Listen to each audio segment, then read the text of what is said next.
Thank you. My name is Christine Pelosi. I'm an elected member from California. Thank you to all the candidates for running. I'm elected by the grassroots, and what my people in the most diverse state in this country tell me is we can't be what we can't see. Why is the DNC still not as diverse as America? So I have a solution. I have written a resolution to be voted on in Atlanta. I'd like to get your responses to it. It says that we need to promote people-powered politics. To do that in the spirit of President Obama, who said in his farewell address, when trust in public institutions is low, we must reduce the corrosive influence of money in politics. Will you support a resolution to revive President Obama's ban on corporate donations to the DNC and a ban on having the chair appoint corporate lobbyists as at-large members in favor of diverse grassroots Democrats? All right. Thank you.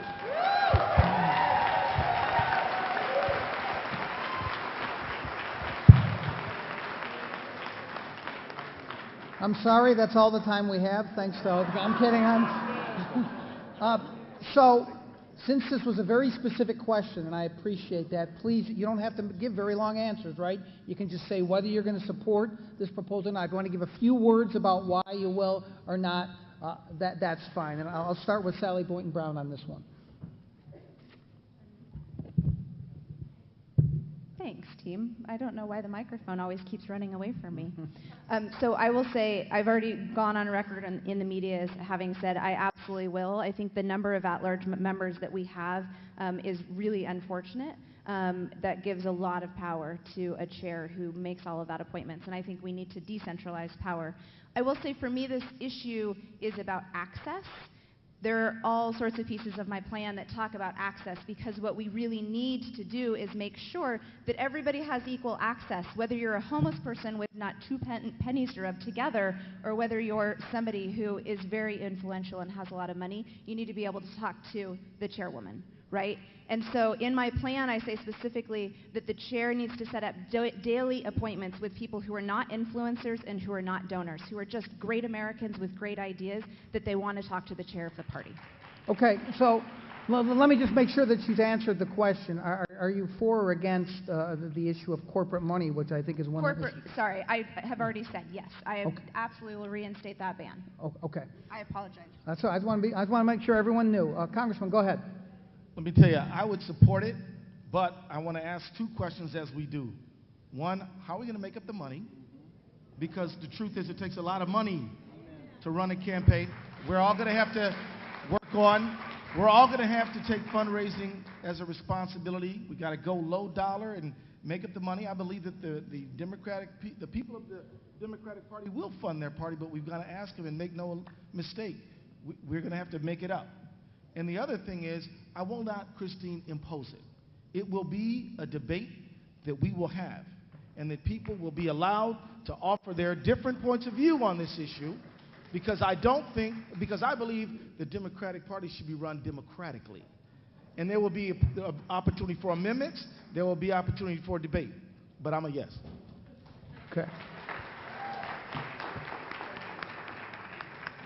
Jamul Green. I certainly support it in principle, but I agree with the congressman that this has to be something that is a conversation amongst the Democratic Party. I think one of the issues with the entire situation with at-large members and even this process in which we are engaging in is that small d Democrats do not know the true role of the Democratic Party. They don't know what our process is internally. They don't know how they can rise up and be a part of this conversation. So the more that we can open up those opportunities, whether it is allowing for those at-large seats to be determined in ways that are democratic instead of just coming for the chair, looking at how we innovate to bring in those new voices, that's the opportunity we have here. That is the opportunity that I think young people are looking for us to educate them on this party. So I support it in principle, but I would not sit up here and say, as I start my campaign and I want to listen and I want to learn, that I have all of the answers. But I certainly know that the answers are out there in the field, in the communities, And in many ways, they have the questions, the compelling questions that they want us to answer about what this party is. So that's a conversation that we need to have. It's the opportunity that this past election has given us. Okay. Sometimes you have to take that opportunity. All right. As I said, this is a very simple question. Let's not give too many speeches. Secretary Perez. John, it's actually not that simple a question, and it goes to the heart of who we are as a Democratic Party, and we need to make sure that we are the party of opportunity, the party of economic justice, and that everybody supporting us doesn't have any ability to unduly influence us. I'm a big believer that when you have something like this that you're debating, you need to think about what are the intended consequences and then what are the unintended consequences. I have friends who are union members who are lobbyists. So are we saying they're out? I have a friend who is a lobbyist. He has one client. It's the Campaign for Tobacco-Free Kids. Wow. And he's a very powerful lobbyist because he can turn off, let there be light, he said. And so I think this is part of a broader debate about how we reduce the influence of money in politics and in parties. And I have a memory of a number of folks in my listening sessions who were expressing their frustrations about showing up at meetings, getting resolutions 2 minutes before they were asked to vote on them, and then having to vote on them. And I want to have a very robust discussion of this because you put your finger on an issue that is indeed front and center. But if we don't consider both the intended consequences and the unintended consequences, we may live to regret decisions that we make. Go ahead, Tim Harrison. Christina and I have had this conversation. I would agree wholeheartedly with what the Secretary just said. Guys, listen, and I'm saying this as a state party chair that has to pay payroll for folks. State parties do not have money. The DNC has not been giving us the money that we need to invest in us.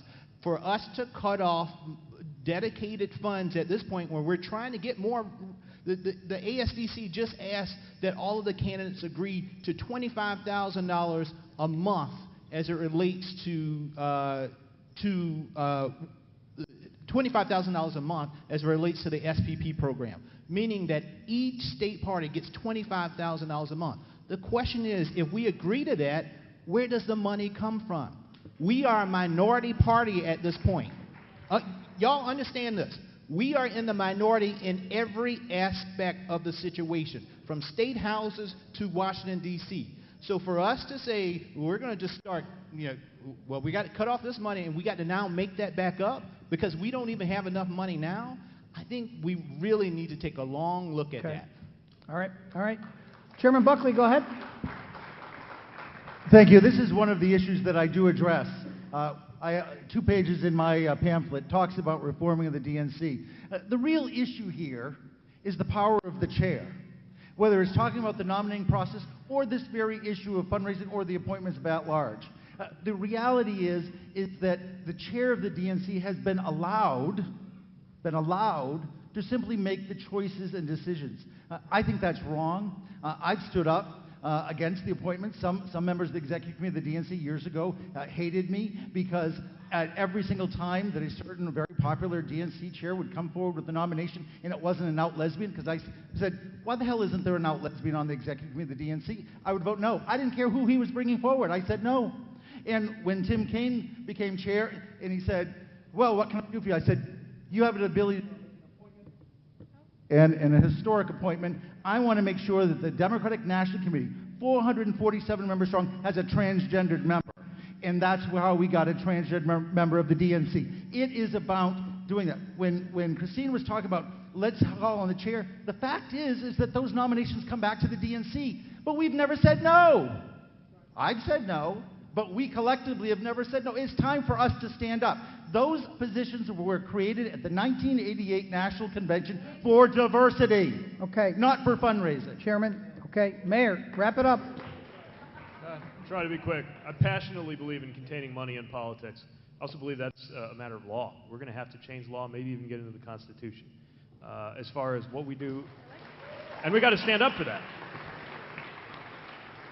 What we do as a party, I'll tell you, I believe in broadening the fundraising base, getting back to grassroots funding, absolutely. I'm not prepared to make a blanket statement or do something without a robust democratic discussion. But I will say something that's definitely within the power of the chair. When it comes to appointments, we've, of course, got to make sure it reflects America, just like I'm so proud that this room and the room in Philadelphia, and it's so different from the others, reflects America. All right. They loved that question, didn't they? All right. Now, I want to repeat again, folks, up here on the stage, that some of these people are not going to be allowed to ask questions because you're going on too long. So I want to be clear. We only have about a half an hour. These times are not set by me, but make your questions brief. Make your answers as brief as you can. I know